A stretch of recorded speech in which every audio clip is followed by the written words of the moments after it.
बरोबर. मग उरलेल्या 17 मधून एक उपनगराध्यक्ष येतो, तो उपनगराध्यक्षासहित 10 जण आल्यामुळे आता नगराध्यक्ष शिवसेनेचा राहील आणि उपनगराध्यक्ष आणि सत्ता हे आपले चुकले कुठे ते बरोबर यायला पाहिजे.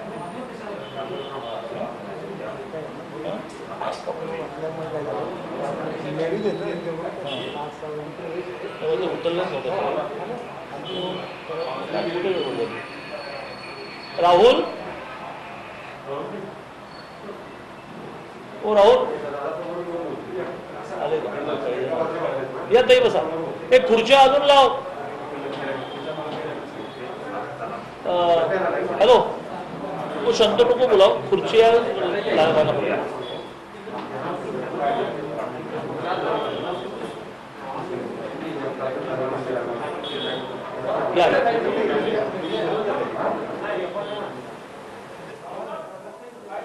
भाजपचे नेते चंद्रकांत पाटील यांची पत्रकार परिषद सध्या सुरू आहे. थोड्याच वेळात ते पत्रकार परिषदेला सुरुवात करणार आहेत. त्यापूर्वी ही दृश्य आपण पाहतोय. आज नेमकं चंद्रकांत पाटील काय म्हणतात, काय नेमकी राज्य सरकारवर ते टीका करतात हे पाहणं देखील महत्त्वाचं असणार आहे. भाजपचे नेते चंद्रकांत पाटील हे सध्या पत्रकार परिषद घेत आहेत आणि त्याचीच ही लाईव्ह दृश्य. अगदी कोणत्याही क्षणी ही पत्रकार परिषद सुरू होण्याची शक्यता आहे. आज नेमका ते कोणता खुलासा करतायत, राज्य सरकारवर ते काय म्हणून निशाणा साधतायत हे पाहणं देखील आज महत्त्वाचं असणार आहे.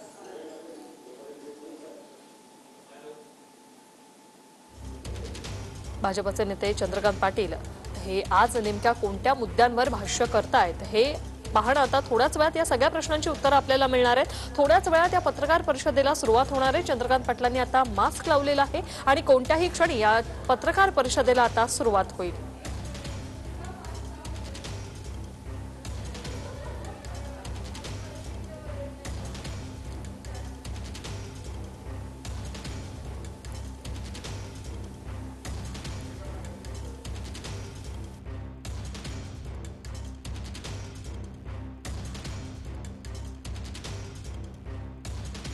त्या ठिकाणी भाजपमध्ये पक्षप्रवेश झालेला आहे. त्यानंतर चंद्रकांत पाटील संवाद साधतायत.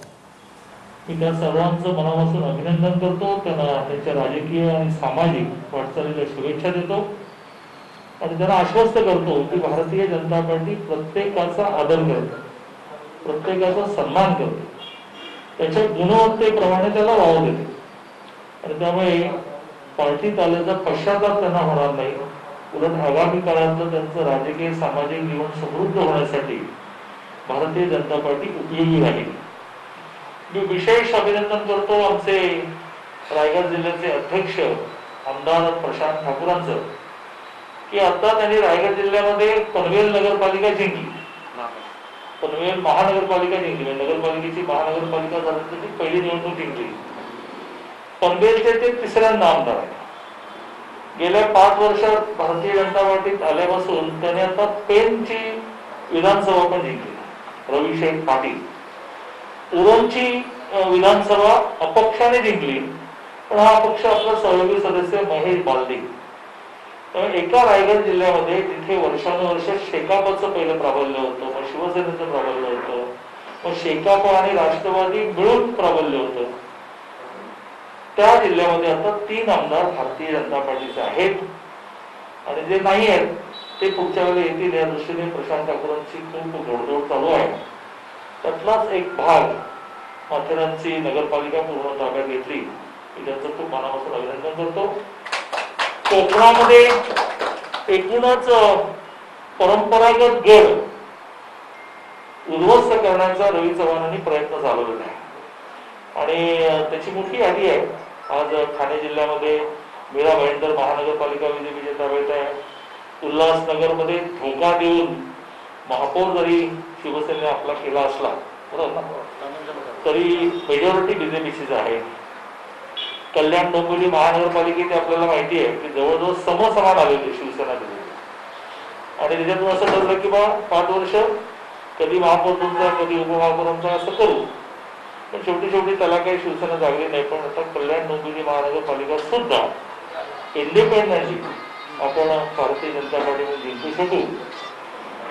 नवी मुंबईची महानगरपालिका गणेश नाईक साहेब आल्यामुळे असेल, पण आज भारतीय जनता पार्टीच्या ताब्यात आहे. पुढे गेल्यानंतर आता रायगड जिल्हा सांगितला, सिंधुदुर्ग जिल्ह्यातही हळूहळू आम्ही आमचं बसस्थान बसवतो रत्नागिरी जिल्ह्यामध्ये. आणि सिंधुदुर्ग जिल्ह्यात तर अशी स्थिती आहे की 3 पैकी 1 आमदार आमचा आहे, दुसरे 2 आमदार हे अगदी थोड्या मताने पडले आहेत. आणि सिंधुदुर्ग जिल्ह्यामध्ये 3 पैकी 3 आम्ही करू. रत्नागिरी जिल्ह्यामध्ये सुद्धा काम वाढवण्याचा प्रयत्न ते ज्यांच्या नेतृत्वाखाली चाललंय त्या रवी चव्हाणांचं सुद्धा मी मनापासून अभिनंदन करतो, मंडल अध्यक्षांचं अभिनंदन करतो, भारतीय जनता पार्टीचे कार्यकर्ते ज्यांनी हे घडवलं त्यांचं मी अभिनंदन करतो. मला असं वाटतं की हा प्रवेश म्हणून माझं जे म्हणणं आहे ते संपलं. 30 तारखेला आणि नरेंद्र मोदीजींना पंतप्रधान होऊन 7 वर्ष पूर्ण होतं. कोविडचं मोठं सावट आपल्या सगळ्यांच्या डोक्यावर आहे आणि त्यामुळे आम्ही निर्णय केलाय की याचं सेलिब्रेशन न करता त्या दिवशी देशामधल्या 1 लाख आणि महाराष्ट्रातल्या 20,000 गावांमध्ये जाऊन सेवा हेच संघटन हा जो मूलमंत्र आम्हाला दीनदयाळ उपाध्याय यांनी आणि मग आता मोदींनी दिला. त्यामुळे त्या दिवशी फ्लेक्स लावा आणि आतिषबाजी करा असं न करता कोविड लक्षात घेऊन महाराष्ट्रातल्या 20,000 गावी जाऊन कोविडशी संबंधित सेवेचं काम करायचं. ते चालू आहे खूपच, असा निर्णय आपण केलेला आहे. आणि देशभरामध्ये 50,000 रक्तदान झालं पाहिजे असा एक आग्रह आहे. महाराष्ट्रात रक्तदानामध्ये आपण खूपच पुढे आहोत. गेल्या 1 महिन्याभरामध्ये साधारणतः 20,000 रक्तदान हे आपल्या माध्यमातून झालंय. असे प्रामुख्याने 2 विषय होते. प्रवेशाच्या निमित्ताने 30 तारखेचा कार्यक्रम मी सांगितला. कोविडचं वाढतं प्रमाण लक्षात घेता कार्यकर्त्यांना मी अपील केलंय की तुम्ही 50 बेडचं असिम्प्टमॅटिक लक्षणं नसणाऱ्यांचं कोविड सेंटर सुरू करण्याचा वेग वाढवा.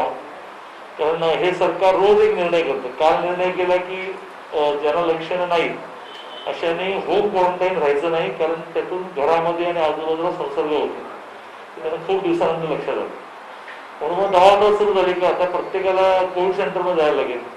आम्ही काल रात्रीच्या एका बैठकीत आदेश दिला की भराभर सुरू करा. काल आपली एका दिवशी 4 सुरू झाली.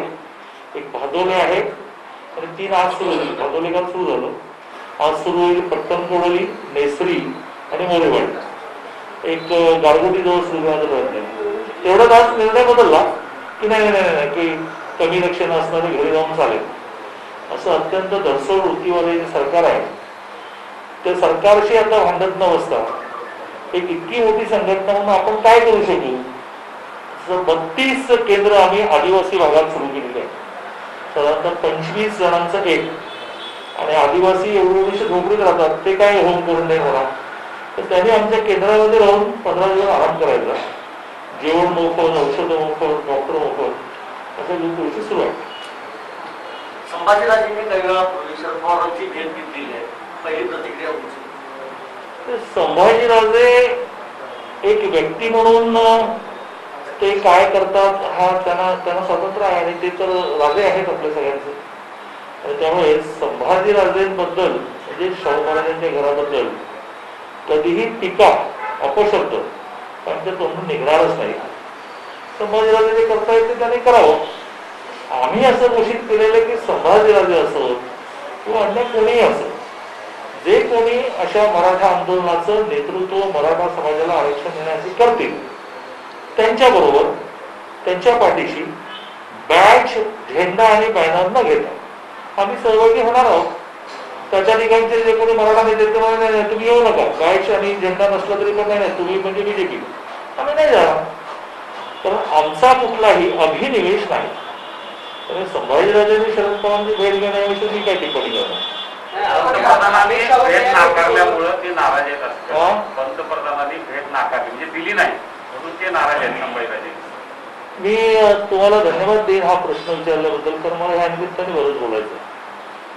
असं आहे की फार कमी गोष्टी लोकांना माहिती असतात. छत्रपती संभाजीराजेंना काय सन्मान पार्टीत मिळाला हे मी 2 मिनिटात सांगतो. ज्या वेळेला महाराष्ट्रामध्ये 3 राज्यसभा होत्या, विधानसभा टू राज्यसभा, त्यावेळेला असा विषय आला की संभाजीराजे हे भारतीय जनता पार्टीमध्ये येऊ शकतात, त्यांना आपण राज्यसभेवर नेलं पाहिजे. पण मग त्या 3 जागा कशा होत्या की त्यात त्यांना बीजेपीच्या प्रदेश कार्यालयात यावं लागलं असतं, भारतीय जनता पार्टीत प्रवेश करावा लागला असता, भारतीय जनता पार्टीचा एबी घ्यावा लागला असता. माननीय पंतप्रधान महोदय केवढे मोठे आहेत आणि त्यांना संपूर्ण देश कसा माहिती आहे. माझे त्यांचे रिलेशन असल्यामुळे ते फोन मला म्हटले, बुद्धू वो शाहू महाराज के वंशज है, उनको क्या बीजेपी कार्यालय में बुला रहे क्या, उसको राष्ट्रपती कोटा से लेकर जाएंगे. बघा, मोदीजी म्हणतात की शाहू महाराजांच्या वंशजाला आपण पार्टी कार्यालयात बोलू नये, आपण राष्ट्रपती कोटातून येऊ. मग ते राष्ट्रपती कोटातून खासदार झाले. मग मला अमित भाईंचा निरोप आला की प्रयाग में, इलाहाबाद में राष्ट्रीय बैठक है, उनको आप सबको इंट्रोड्यूस करने के लिए, उनका अभिनंदन करने के लिए लेकर आइए. एका चार्टर फ्लाईटने मी त्यांना इलाहाबादला घेऊन गेलो. बैठकीमध्ये अमित भाईने असं अनाउन्स केलं कि छत्रपति शाहू महाराज के वंशज संभाजी राजे अब राष्ट्रपति कोटा से राज्यसभा में गए हैं, हम सारे उनके अभिनंदन के लिए खड़े रह जाए. मोदी सहित सगळे उभे राहिले, मोदी सहित सगळे उभे राहिले आणि त्यांना अभिवादन केलं. तिसरा टप्पा, अनेक वेळेला दिल्ली मधली कामं आटपून संभाजीराजे आनंद म्हणाले, दादा अरे कुठल्याही मंत्र्याकडे जाऊ तो मंत्री उठून उभा राहतो, कळलं का, उठून उभा राहतो. आता हे संभाजीराजे सांगत नाही आहेत की किती सन्मान या पार्टीने दिला, किती कामं मार्गी लावली, रायगड विकासचं अध्यक्ष कसं केलं, रायगड विकासला कसे पैसे दिले, हे संभाजीराजे सांगत नाहीयेत आणि हे बहुधा इतरांना माहिती नाही. आणि त्यामुळे ज्या 4 वेळेला त्यांनी भेट मागितली त्याच्या आगे 40 वेळा भेट झाली मोदी. राजे भेट मागतात, मोदींनी भेट द्यायची. मग 4 वेळा का नाकारली? एक तर कोविड अक्षरशः पराकोटीला गेलेला आहे आणि दुसरं ज्यासाठी ते भेट मागतायत त्याचं सोल्युशन माझ्याकडे नाहीये, केंद्राकडे, हा राज्याचा विषय आहे. आता तरीही मोदींनी त्यांना एक गुडविल व्हिजिट, शुभेच्छा भेट द्यावी की नाही द्यावी. पण त्या 4 भेटीमध्ये तुम्ही जेव्हा निवेदन पाठवतो की मला ह्या विषयासाठी भेटायचं, मोदी म्हणतात की मेरा विषय नाही आहे, आप राज्य में मुख्यमंत्री महोदय के मिलो, राज्यमंत्री को मिलो. त्यामुळे ह्या पार्टीमध्ये काँग्रेस राष्ट्रवादीने त्यांचं काय केलं हे काय मी तुम्हाला सांगायचं. ती काँग्रेस राष्ट्रवादी आता त्यांना असं प्रोत्साहित करते आहे की मोदीने तुम्हाला भेट दिली, मोदीने तुम्हाला भेट दिली, मोदीने भेट दिली. त्या मोदींनी त्यांना पार्टी कार्यालयात यावं लागू नये म्हणून राष्ट्रपती कोट्यातून खासदार केलं आणि त्या मोदींच्या उपस्थितीमध्ये अमित भाईने त्या बैठकीत कोण असतं, सगळं केंद्रीय मंत्रिमंडळ असतं, सगळे राज्यांचे अध्यक्ष असतात. त्या सगळ्यांना म्हटलं की उभं राहून अभिवादन करा. आता मोदी बसून बघितले असते, तेही सगळे तेवढं उभे. तेव्हा मला असं वाटतं की पण तरी संभाजीराजे शाहू महाराजांचे वंशज आहेत, आमच्या मनामध्ये त्यांच्याबद्दल श्रद्धा आहे, आदर आहे. आपल्या सगळ्यांना माहिती आहे मोठे राजे तर 100%, पण संभाजीराजे जरी भेटले, मालोजीराजे जरी भेटले तरी शरीराच्या हालचालीतून आम्ही त्यांना त्यांच्याबद्दल रिस्पेक्ट व्यक्त करतो. काय बरोबर पण ते का म्हणतात मराठा समाज अस्वस्थ आहे, राज्य सरकारनं विरोधकांनी सहकार्य करावं, काही करून आम्हाला आरक्षण द्या, ही सध्याची त्यांची भूमिका आहे. उद्या पत्रकार परिषद घेणार आहे संभाजीराजे. असं आहे, संभाजीराजेंच्या भूमिकेवर टीका टिप्पणी करणं हा माझा अधिकारही नाही, हा माझा स्वभावही नाही, मी झोपेली करणार. संभाजीराजेंना मराठा समाजाला आरक्षण मिळवायचं, त्यांनी राज्यामध्ये प्रवास करावं, नेतृत्व करावं, आम्ही आहोत मागे, त्यांना हवं असेल तर मागे आहोत. त्यामुळे संभाजीराजेंच्या मराठा समाजाला आरक्षण मिळणं त्या आग्रहाला कोणाचा विरोध आहे आणि त्यांच्या नेतृत्वाला कोणाचा विरोध आहे, त्यांनी खेळावं, आमचं त्यांचं त्यांनाही समजलं. पण एकीकडे संभाजीराजे म्हणतात की कोरोनाचं संकट आहे, आंदोलन करायला नको, बाहेर पडायला नको, आणि दुसऱ्या बाजूला संघटना, विविध संघटना असेल किंवा भाजप असेल, हे आंदोलनावरती ठाम आहे. तर हे दोन्ही नेमकं कसा मेळ घालणार? कोरोनाचं संकट आहे. सॉरी, एक आणखी मोठा प्रश्न. आणि भाजपचे अनेक नेते देखील जिल्ह्याच्या दौऱ्यावर जात आहेत, भूमिका मांडतात, त्याच्याबद्दल कोरोनाचं संकट आहे तर शेती करणं बंद करूया. कोरोनाचं संकट आहे म्हणून कारखाने बंद करूया. कोरोनाचं संकट आहे 2 वेळचं जेवण बंद करूया. कोरोनाचं संकट आहे तरी भ्रष्टाचार करताय. आता काल मुंबईच्या वॅक्सिन खरेदीमधला घोटाळा किरीट सोमयाने काढलाय, उद्या परवा त्याचे अधिक स्पष्टीकरण येईल. म्हणजे तुम्ही कशातच भ्रष्टाचार करायला शिल्लक ठेवत नाही. कोविड सेंटरमध्ये जेवणाला कॉन्ट्रॅक्ट तुमच्याच माणसाची. मुंबई सारख्या शहरामध्ये 2 चपात्या भाजी म्हणजे तुमचं शिवभोजन 5 रुपयाला. कोविड सेंटरमध्ये जेवण 380 रुपयाला, त्याच्याच कॉन्ट्रॅक्टरला. म्हणजे हे सगळं करायला परवानगी आहे. आणि मराठा समाजाने आज रस्त्यावर उतरून संघर्ष नाही केला तर वेळ निघून जाईल. मला सांगा की रिव्ह्यू पिटिशन कधी दाखल करायचं काय माहितीये तुमची? 4 तारखेच्या आधी. नंतर तुम्हाला रिव्ह्यू दाखल करता येत नाही. पुन्हा कोविड आहे त्यामुळे सुप्रीम कोर्टाला विनंती करूया की आम्ही रिव्ह्यू ना 6 महिन्यात दाखल करू. Is it possible? ज्या काळामध्ये कायदा अस्तित्वात होता त्या काळामध्ये जाहिराती निघाल्या, लेखी परीक्षा झाल्या, इंटरव्ह्यू झाले, फक्त अपॉइंटमेंट लेटर देणं बाकी आहे. त्याच्या अपॉइंटमेंट लेटर द्या, कोविड आहे 1 वर्षाने देऊया, त्यांची सिनियरिटी जाईल. त्यामुळे मला असं वाटतं की कोविडच्या नावाखाली जी मुजगटबाजी चालू आहे ना, काही लोक सहन करणार. संभाजीराजांची भूमिका आहे की बाबा आपल्याला रिझर्वेशन मिळवायचं आहे पण कोविड मध्ये आंदोलन नको. आमची भूमिका अशी आहे की ज्यांना जे वाटेल, संभाजीराजांना असं वाटतं ना की रिझर्वेशन पाहिजे पण रस्त्याचं मोर्चे नको पाठिंबा. पण तुम्हाला असं वाटतं की रिझर्वेशन मिळवायचं तर रस्त्यावर उतरलं पाहिजे, आमचं तुम्हालाही पाठिंबा. आक्रमक झाल्यानंतर देखील ते आंदोलनाला का या ठिकाणी नको म्हणतायत? त्यांच्या खांद्यावर बंदूक घेऊन कोण गोळी मारत आहे का? कोणाबद्दल? संभाजीराजे. दुसरी गोष्ट मला सांगा, आता तुम्ही कितीही प्रश्न विचारले तरी संभाजीराजांबद्दलच अवमान करणार तुम्ही आता म्हणताय की संभाजीराजेंच्या पाठीशी भाजप असेल. उद्या संभाजीराजे जी पत्रकार परिषदेमध्ये जी भूमिका घेतली ती मग भाजपला मान्य असणार का? म्हणजे मराठा समाजाला आरक्षण मिळण्यासाठी संभाजीराजेच नाही तर आमचे मित्र काय तुझं नाव विसरलो, तुमची जरी भूमिका असेल तरी आम्ही तुमच्यावर आहोत. मराठा समाजाला आरक्षण मिळण्यासाठी जो संघर्ष होईल शांतता होईल, ओके, नो प्रॉब्लेम. रस्त्यावर होईल, ओके. आम्ही आंदोलन करणार नाही. आम्ही जे आंदोलन होईल मराठा समाजाला आरक्षण मिळण्यासाठी त्याच्यामध्ये सर्व. शरद पवारांची भेट घेतली, मात्र अवघ्या काही मिनिटात ही भेट संपली. म्हणजे अजूनही राष्ट्रवादी किंवा शरद पवार यासाठी उत्सुक आहेत असं वाटतंय का? एकूणच या सगळ्या त्यांच्या ह्या देशातल्या लोकशाहीची ब्युटी अशी आहे की ह्या देशातल्या 2 वेळचं खायला न मिळणाऱ्या माणसाला सुद्धा मोदी मुर्दाबाद म्हणता येतं, मोदी जिंदाबाद म्हणता येतं, पवार मुर्दाबाद म्हणता येतं, तो त्याचं आपलं करू शकतो एक सामान्य माणूस. संभाजीराजे काय करू शकतो? नाही, मला असं म्हणायचं होतं की संभाजीराजेंच्या खांद्यावर बंदूक घेऊन महाविकास आघाडी हे सगळं करत आहे का आंदोलन होऊ नये याच्यासाठी? नाही, मला काय यावर म्हणायचं, मला एवढंच म्हणायचंय की मराठा समाजाला आरक्षण मिळालं पाहिजे.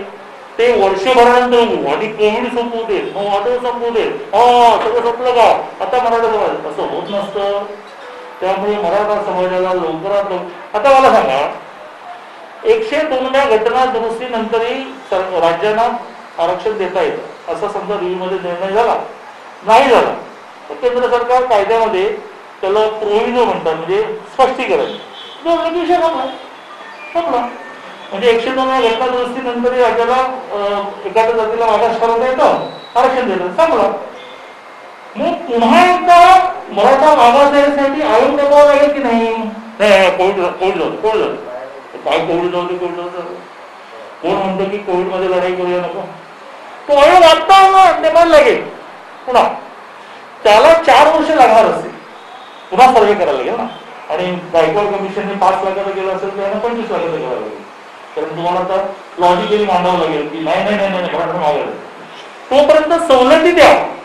कोविड सपोर्ट नेहमी फी भरायची, ती भरा. प्रायव्हेट मेडिकल कॉलेज आणि डीम युनिव्हर्सिटी मधल्या मॅनेजमेंट कोटाची फी तुम्ही भरा. अण्णासाहेब पाटील महामंडळाची लोनची मर्यादा 10 लाखाची कोविड. याच विषयावरून भाजपची पोलखोल करणार असल्याचा इशारा सचिन सावंत यांनी दिला आहे. काय झालंय, सचिन सावंत मध्ये शांत होते, ते परवा ते राज्यपाल 12 जागेचं काहीतरी निघालं तेव्हा त्यांची आशा पल्लवीत आहे. मग आता त्यांनी जरा जास्त बोललं पाहिजे, नाही तर नाव का काय घेतलं जाईल. अरे कोण सचिन सावंत, अरे तुझ्या नेत्याला घाबरत नाही, तुला काय घाबरतो. काल मुख्यमंत्र्यांनी शरद पवारांची भेट घेतली. त्या बैठकीत मुख्यमंत्र्यांनी अशी तक्रार केली की राष्ट्रवादीचे मंत्री आवाज वाढवून बोलतात आणि समजावून घेत नाही. सरकार मी त्यांच्यावर समन्वय समितीचा अध्यक्ष नाही. दुसरी गोष्ट आहे, कोकणामध्ये एक भेट झाली उदय सामंत आणि देवेंद्र फडणवीस यांची. त्यावेळेला नारायण राणे यांनी काय असं म्हटलं की कदाचित उदय सामंतांना शिवसेनेत गमत नसेल. तुम्ही प्रदेशाध्यक्ष आहात भाजप पक्षाचे, काय उदय सामंत येऊ शकतात भाजपमध्ये? अजून माझी काही भेट देवेंद्रांची पण झाली नाही, सामंतांची झाली नाही, राणेंची पण झाली नाही. विचारून सांग. केंद्र सरकारने दाखल केलेल्या याचिकेवर मराठा आरक्षण हा शब्द सुद्धा नाहीये. 102वी घटना दुरुस्ती हा मुद्दा हाताळून केंद्र सरकार फक्त पळ काढतंय असा आरोप अशोक चव्हाणांनी केला. मी पत्रकार परिषदेत तर नक्कीच चांगले शब्द वापरेन, व्यक्तिगत जीवनामध्ये सुद्धा चांगले शब्द वापरण्यासाठी प्रसिद्ध आहे. पण मला असं वाटतं की चांगल्या शब्दांमध्ये कळत नाही नावाचा शब्द यायला हरकत नाही. कायदा कळत नाही, कायदा कळत नाही. केंद्राचा रोल ह्या केसमध्ये फक्त 102वी घटना दुरुस्ती त्यांनी केल्यामुळे 102व्या घटना दुरुस्तीनंतरही राज्याला अधिकार आहेत की नाही एवढं म्हणतच आहे. त्यामुळे ते क्लिअर करणार, मी खूप ते क्लिअर करणार आहे. सुप्रीम कोर्टामध्ये न्याय मिळेलच, कारण अजून नीट मांडणी करायला लागेल, प्रामुख्याने संयुक्त चिकित्सा समितीचा अहवाल ठेवायला लागेल, ते होईल, ते कायदेशीर. पण वेळ पडली तर लोकसभा राज्यसभेमध्ये ज्याला दुरुस्ती म्हणतात, त्याला दुरुस्ती म्हणजे चुकीचं आहे, क्लॅरिफिकेशन देण्यापर्यंत आपली भूमिका केंद्र सरकार बजावणार आहे. एक माझी तुम्हा सगळ्यांना विनंती आहे की 2 दिवसामध्ये या सुप्रीम कोर्टाच्या 600 पानी निकालाचं एका चांगल्या वकिलाने वकिली भाषेत मराठी भाषांतर केलं, ते गुरुवार असलं पाहिजे. त्यात देशाच्या अटॉर्नी जनरल तुषार मेहतांनी 102व्या घटना दुरुस्ती नंतरही अधिकार आहेत हे म्हणल्याबरोबर नाही, महाराष्ट्र सरकारने मागास आयोगाच्या माध्यमातून मराठा समाजाला मागास ठरवणे बरोबर आहे. महाराष्ट्र सरकारने गायकवाड कमिशनच्या माध्यमातून 50% अभाव होण्यासाठी असाधारण परिस्थिती निर्माण झाली हे बरोबर आहे. तुषार मेहता म्हणजे सेंट्रल म्हटलं, आणि त्यामुळे बाकी 3 मुद्दे आहेत ना रिझर्वेशन मध्ये. 102 संपेल, 50% वर जायचं की नाही, मराठा मागास आहे की नाही. मराठा मागास आहे की नाही हे हायकोर्टच्या डिसिजन मध्ये 3 पॅराग्राफ आहे की गायकवाड कमिशनने मराठा मागास म्हटलेलं आहे, हे अत्यंत शास्त्र सुद्धा आहे, तर ते न्यायाधीश नाही आहे हे तुम्हाला वाटत आहे. 3रा मुद्दा, गायकवाड कमिशनने जे म्हटलं की 50% अभाव जाणारी इंदिरा सोनी केसमध्ये म्हटल्याप्रमाणे असाधारण स्थिती निर्माण झाली आहे, हायकोर्टाने मान्य केलं, सुप्रीम कोर्टाने मान्य नाही केलं. तुम्ही त्याला कन्व्हिन्स नाही करू शकत. काय येतो केंद्राचं समोर? पदोन्नती आरक्षणावरून काँग्रेस आक्रमक झालेली आहे. हा विषय न्यायप्रविष्ट आहे आणि याचं राजकारण काय आम्हाला करायचं. सरकारमध्ये घुसखोस सुरू झाल्यामुळे काहींची झोप उडाली असं वाटते का? सरकार आल्याच्या दिवसापासून घरी परत जायचं अशा धागा बांधून ते बसलेले असताना 1.5 वर्ष मिळाले, हा बोनस आहे. आणि त्याला रोगवेगळे उडाले. मानसिक तयारी 18 महिन्यापूर्वी झाली. कळलं ना बरोबर?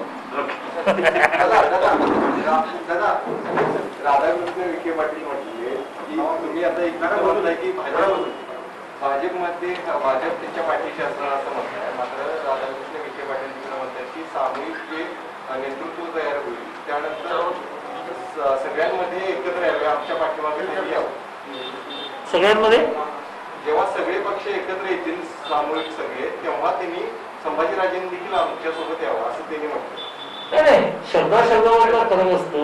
पुन्हा पुन्हा मी मांडेन, तेच विखेंनी मांडलं की भारतीय जनता पार्टी स्वतः बॅनर घेऊन रस्त्यावर उतरणार नाही. सामूहिक किंवा एकाच नेतृत्व म्हणून ते आंदोलन चालेल, ते मराठा आरक्षण लवकर मिळण्यासाठी असेल, आम्ही त्याच्यावर बापरे काय दावा घेतोय. 2015 मध्ये मोठी म्हणत होती की माझ्यामुळे जर डिझेल पेट्रोल कमी आले तर ते नशीब. आता ते म्हणतात की पेट्रोल आणि डिझेल हे 100च्या वर गेले तर हे आता कुणाचं नसेल? नवाब अली त्याचा काय झालंय, स्पर्धा झाली. सकाळी संजय राऊत बरोबर नियमितपणे बोलतात, पण त्यांना तुम्ही भरपूर कॅरी करता, ते बरोबर बोलवा, चुकीचं बोलू, बालिश बोलू, कसे बोलू. त्यामुळे नवाब अलीने अलीकडे नवीन ट्रेंड सुरू केलेला आहे की अशी काहीतरी कॉन्ट्रोवर्सी निर्माण करायची, मग दिवसभर त्याच्यावर बोलती करतात. चला. तर संभाजीराजेंबाबत मी अपशब्द वापरलेला नाही, त्यांच्याबद्दल मला आदरच आहे. संभाजीराजेंचा मला आदर असं म्हणत चंद्रकांत पाटील यांनी आरक्षण प्रश्नी भाजप राजेंच्या